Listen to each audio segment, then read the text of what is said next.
کی ساری زندگی بیماری میں. اور ایوب علیہ السلام کی بیوی کو دیکھو، اب انہوں نے حضرت ایوب کا ساتھ بولو نہیں چھوڑا. کیوں؟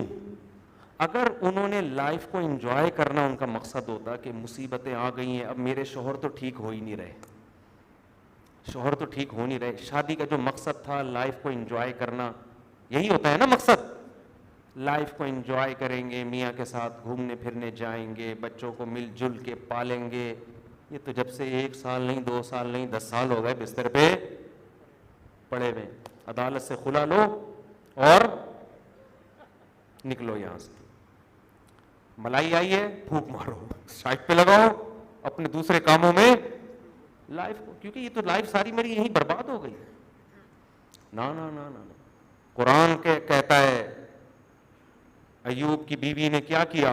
صبر، کہ میرا شوہر نیک ہے، اس کو میں اس بیماری میں چھوڑ نہیں سکتا. اللہ نے کیسی قدر کی حضرت ایوب کی بیوی کی، وہ بھی کامیاب ہوئی اس آزمائش میں. زندگی گزر گئی اپنے شوہر کی خدمت کرتے کرتے. آج بیوی میں کوئی تھوڑا سا دیکھو، کچھ فالٹ ہوتے ہیں جو اپنے اختیار سے ہوتے ہیں، اس فالٹ میں علیحدگی سمجھ میں آتی ہے. بیوی بالکل بات نہیں مانتی، بالکل بد اخلاق ہے، یہ سب چیزیں اس کے کنٹرول میں ہے نا، ان باتوں پہ علیحدگی ہو. یا میاں جان کر کماتا ہی نہیں ہے، کم بخت خرچہ نہیں اٹھاتا، مارتا پیٹتا ہے، اس بات پہ عورت طلاق کا مطالبہ کرے، بات سمجھ میں آتی ہے. یا اس نے دھوکہ دیا، اس میں کوئی جسمانی عیب تھا، اس نے چھپایا اور شادی کر لی، بعد میں پتہ چلا یہ عیب ہے، سمجھ میں آتا بھائی دھوکے باز آدمی سے علیحدگی بولو نا اختیار کی جائے. دھوکہ کیوں دیا؟ چوتھی کر رہا ہے، بتا پہلی رائے ہوتا ہے. یہ جھوٹ کیوں بولا؟ آمدن تیری 20,000 ہے اور بتائی تو نے 1.5 لاکھ تھی، یہ سمجھ میں آتا ہے دھوکے باز آدمی ہے. لیکن بھائی آمدن 1.5 لاکھ بتائی تھی اور شادی کے وقت 1.5 لاکھ ہی نکلی، شادی کرتے ہی جاب لیس ہو گیا بیچارہ، باس نے وہ کمپنی بند ہو گئی. اب یہ اس کا قصور ہے؟ کیا ہو گیا؟ اب اس کا قصور تھوڑی ہے، یہ تو قدرت کی طرف سے ہے. اب یہاں غیرت مند عورت ساتھ دے گی، کوئی بات نہیں. شریک حیات کی تو ڈیفینیشن یہی ہے کہ خوشی اور غم دونوں میں ہم آپ کے ساتھ ہیں. کوئی بات نہیں، ہم بھی پاپے چائے میں ڈبو کے کھائیں گے آپ کے ساتھ. ڈبو کے کھانے کا اپنا ہی مزہ. اس دن جب آپ رشتہ لینے آئے تھے اس وقت آپ نے ڈبو کے نہیں کھایا تھا، اس خوف سے کہ انکار نہ ہو جائے. اب میں بھی بسکٹ ڈبو کے کھاؤں گی اور آپ بھی غم میں شریک ہیں. ہاں ایسا نہ ہو کہ باہر وہ پراٹھے پھوڑ رہا ہو اور بیوی کو پاپے کھلاؤ، یہ 2 نمبر آدمی ہے. وہ بھی کہہ رہا ہے بیگم میری جیب میں پیسے نہیں ہیں، میں بھی یہی کھا رہا ہوں تمہارے ساتھ. بھائی وہ بھی تو اسی طرح کوئی جسمانی عیب پیدا ہو گیا شادی کے بعد، یہ عورت میں پیدا ہو گیا. پہلے صحیح تھی، شادی ہوئی بھائی لکوا ہو گیا، خدا نخواستہ فالج ہو گیا. غیرت مند آدمی نہیں چھوڑے. ہم نے ایسے غیرت مند دیکھے ہیں، اپنے بڑوں میں دیکھے ہیں. آج کل ایسے غیرت مند مارکیٹ میں کیا ہو رہے ہیں؟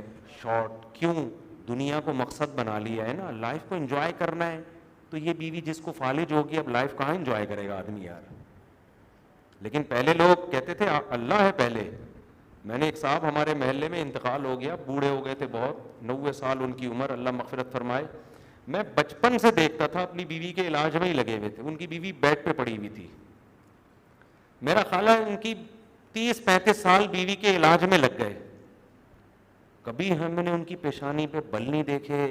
یار میں تنگ آ گیا ہوں اس کم بخت کا علاج کر کر کے، مصیبت عذاب، مرتی بھی نہیں ہے. نا نا نا نا نا.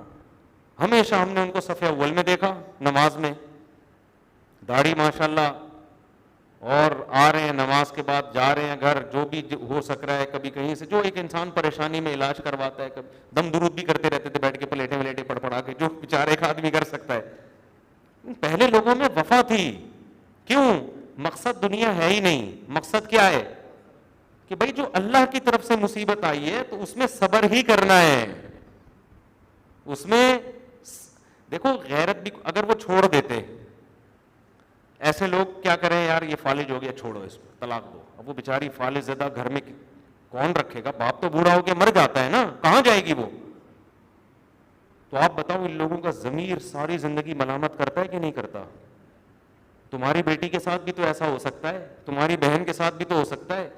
ایک دفعہ جب ضمیر کا سودا کر لو تو اس کا نقصان پتہ ہے کیا ہوتا ہے؟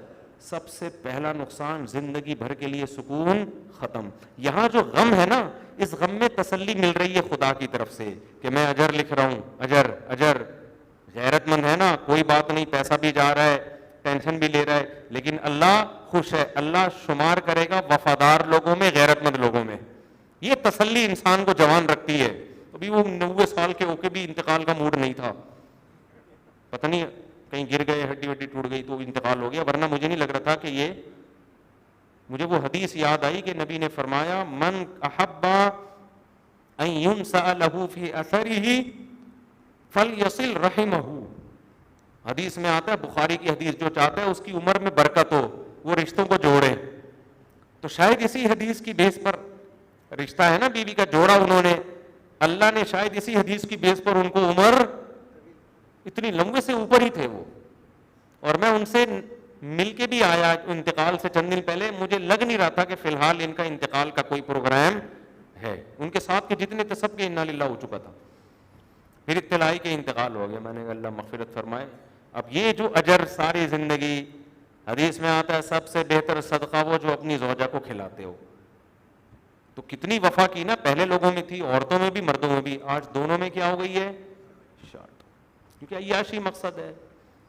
تو دھوکہ پلیٹیں ولیٹیں پڑ پڑا کے جو بیچارے ایک آدمی کر سکتا ہے. پہلے لوگوں میں وفا تھی. کیوں؟ مقصد دنیا ہے ہی نہیں. مقصد کیا ہے کہ بھائی جو اللہ کی طرف سے مصیبت آئی ہے تو اس میں صبر ہی کرنا ہے. اس میں دیکھو غیرت بھی, اگر وہ چھوڑ دیتے, ایسے لوگ کیا کریں, یار یہ فالج ہو گیا چھوڑو اس کو, طلاق دو. اب وہ بیچاری فالج زدہ گھر میں کون رکھے گا, باپ تو بوڑھا ہو کے مر جاتا ہے نا, کہاں جائے گی وہ. تو آپ بتاؤ ان لوگوں کا ضمیر ساری زندگی ملامت کرتا ہے کہ نہیں کرتا؟ تمہاری بیٹی کے ساتھ بھی تو ایسا ہو سکتا ہے, تمہاری بہن کے ساتھ بھی تو ہو سکتا ہے. ایک دفعہ جب ضمیر کا سودا کر لو تو اس کا نقصان پتہ ہے کیا ہوتا ہے؟ سب سے پہلا نقصان زندگی بھر کے لیے سکون ختم. یہاں جو غم ہے نا, اس غم میں تسلی مل رہی ہے خدا کی طرف سے کہ میں اجر لکھ رہا ہوں, اجر اجر. غیرت مند ہے نا, کوئی بات نہیں, پیسہ بھی جا رہا ہے, ٹینشن بھی لے رہا ہے, لیکن اللہ خوش ہے, اللہ شمار کرے گا وفادار لوگوں میں, غیرت مند لوگوں میں. یہ تسلی انسان کو جوان رکھتی ہے. ابھی وہ 90 سال کے ہو کے بھی انتقال کا موڈ نہیں تھا, پتہ نہیں کہیں گر گئے, ہڈی وڈی ٹوٹ گئی تو انتقال ہو گیا, ورنہ مجھے نہیں لگ رہا تھا کہ یہ. مجھے وہ حدیث یاد آئی کہ نبی نے فرمایا من احب ان ينسأ له في اثره فليصل رحمه. حدیث میں آتا ہے, بخاری کی حدیث, جو چاہتا ہے اس کی عمر میں برکت ہو وہ رشتوں کو جوڑے. تو شاید اسی حدیث کی بیس پر رشتہ ہے نا بیوی کا جوڑا انہوں نے, اللہ نے شاید اسی حدیث کی بیس پر ان کو عمر اتنی لمبے سے اوپر ہی تھے وہ. اور میں ان سے مل کے بھی آیا انتقال سے چند دن پہلے, مجھے لگ نہیں رہا تھا کہ فی الحال ان کا انتقال کا کوئی پروگرام ہے. ان کے ساتھ کے جتنے تھے سب کے انا للہ ہو چکا تھا. پھر اطلاعی کے انتقال ہو گیا. میں نے کہا اللہ مغفرت فرمائے. اب یہ جو اجر ساری زندگی, حدیث میں آتا ہے سب سے بہتر صدقہ وہ جو اپنی زوجہ کو کھلاتے ہو. تو کتنی وفا کی نا, پہلے لوگوں میں تھی, عورتوں میں بھی مردوں میں بھی, آج دونوں میں کیا ہو گئی ہے, شارٹ. کیونکہ عیاشی مقصد ہے.